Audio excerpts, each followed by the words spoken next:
Ito. Uy! Ay, nilagnat ka ba, tol? Ay, ay, namagka mo yung sugat mo. Pati dumating ako, tol. Oo, ngayon lang ako nakarating.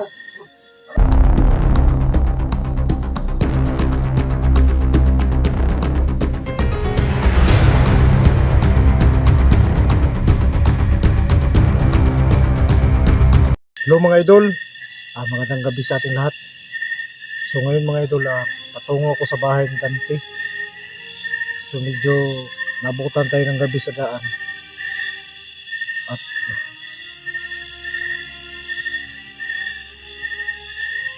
nagabihan tayo ngayon. Kanina pa ako nagpalibot-libot dito, parang naligaw na ako sa daan mga idol.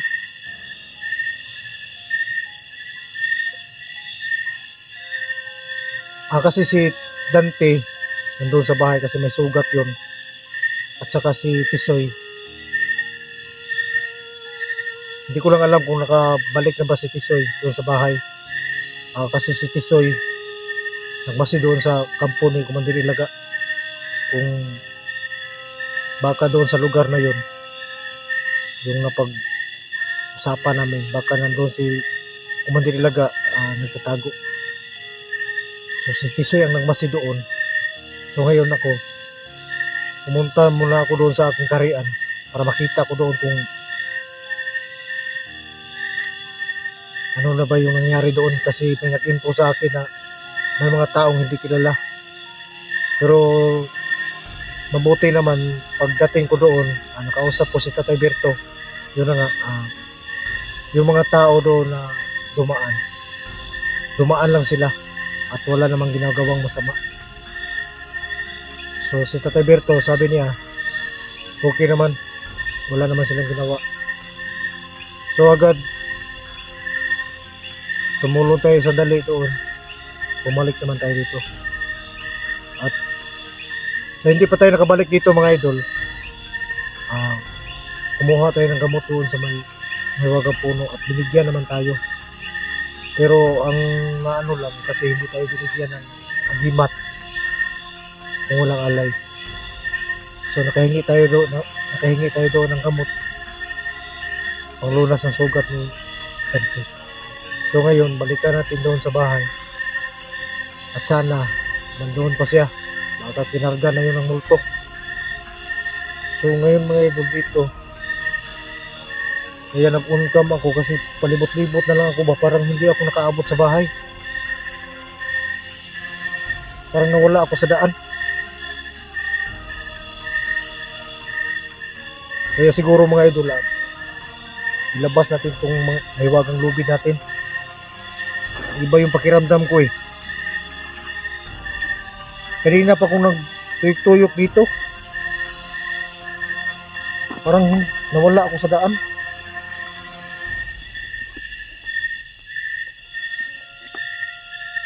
Kung gusto nilang takutin tayo,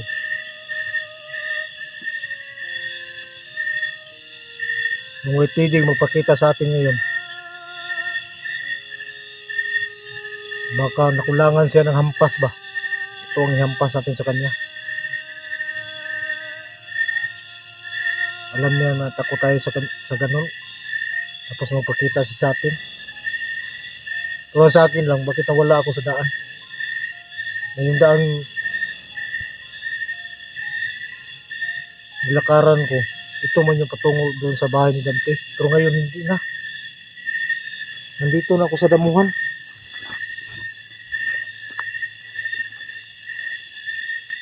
Dito na sa damuhan mga idol.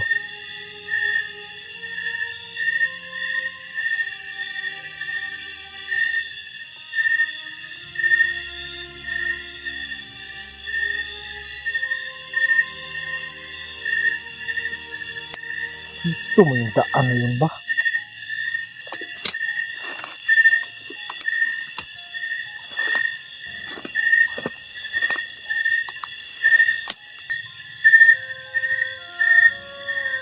Kahit saan ko tingnan,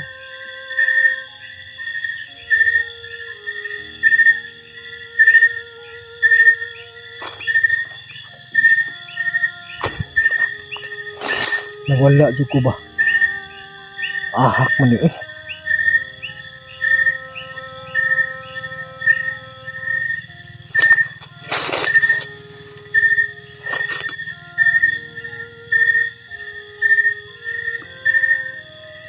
Nawala jud ko ni ba?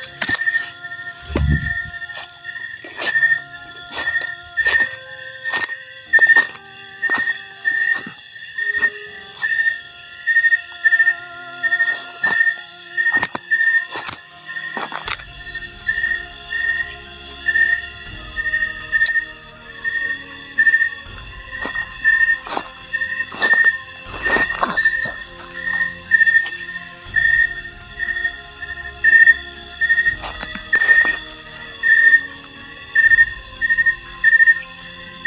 Tan kinabuhi ay.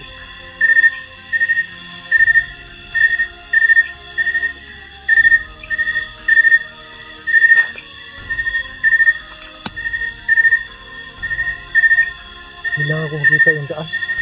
Wala kami sa daanan eh.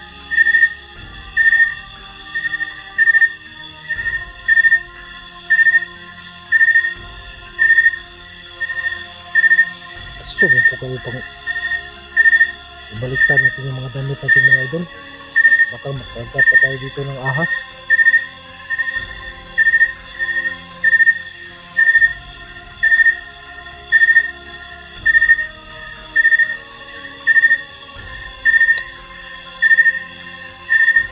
Sabi ko nga ng Tatay Bertoy na dapat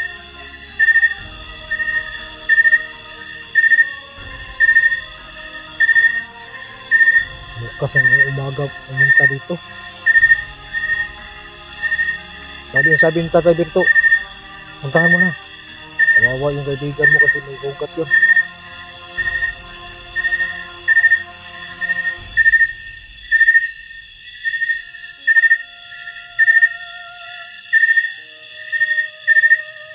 May boses.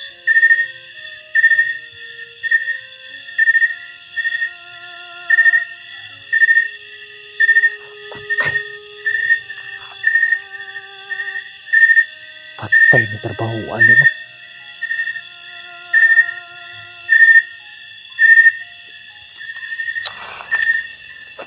Asa magadapit yung indianan? Bangin naman to.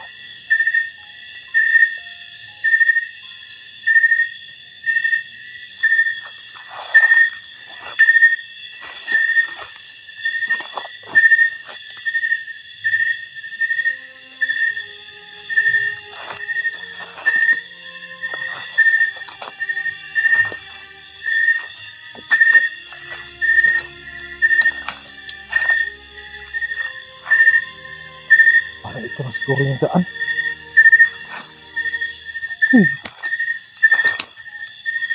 Sabay nagtingog doon sa may puno ng kahoy ba?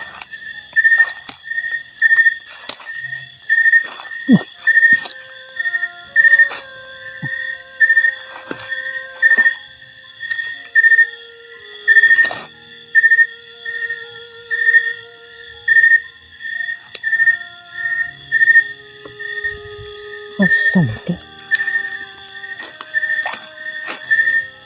Ito. Parang ito na yung daan siguro. Itag ni kapahuan gabi itamuan niyo eh. Parang may narinig ako mga idol. May pusis ba?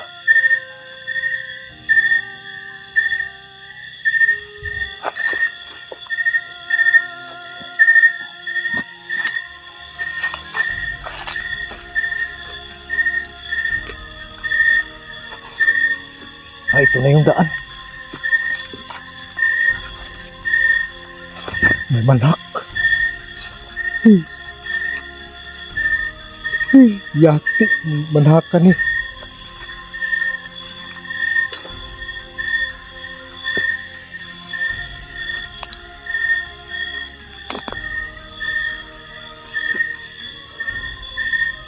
Ah, ito na. Ay, sa wakas. Nandito na ako sa bahay. Balik na po panghibaw itong balibo mga idol.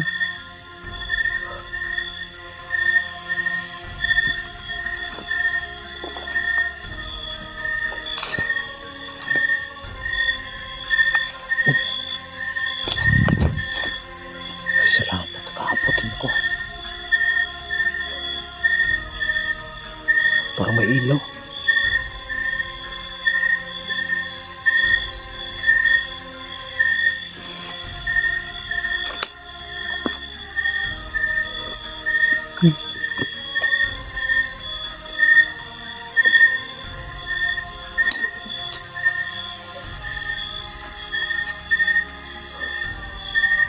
Kutukin muna natin mga idol.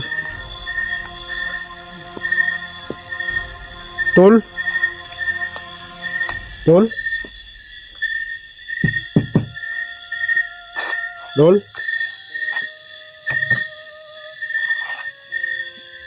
Tol lagi? Tol?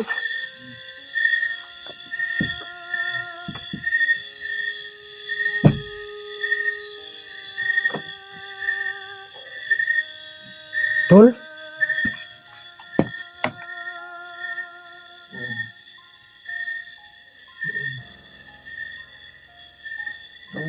Tol, hindi pa ba dumating si Tisoy, Tol?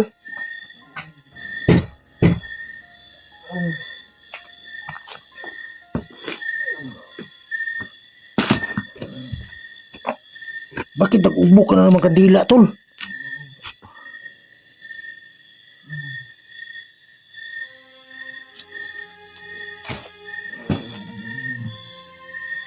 Tol, anong nangyari sa'yo, Tol? Uy! Ay, nilagnat ka ba, Tol? Namagka mo yung sugat mo.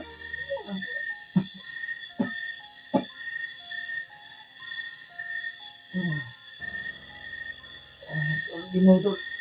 Pati dumating ako, Tol. Oo, ngayon lang ako nakarating. Ano ba? Bakit, Tol? Nilagnat ka? Oo. Akala ko sinaliban ka ng multo eh. Kanina sana ako makaabot dito. Nawala lang ako kasi nawala ako sa daan. Pagkisa ito na. Yan. Umalis yung kanina, Tol. Hindi pa nakabalik si Tisoy? Hindi pa, may naman namin sa ano. Pwede ko ilaga. Kung hindi ilaga? Oo. Lagi taas ang lagat ko. Lumaga ang lagat ito. Tika muna. Parang may lason yung ano, yung bala na nakatama sa akin. Yun na nga eh. Ah.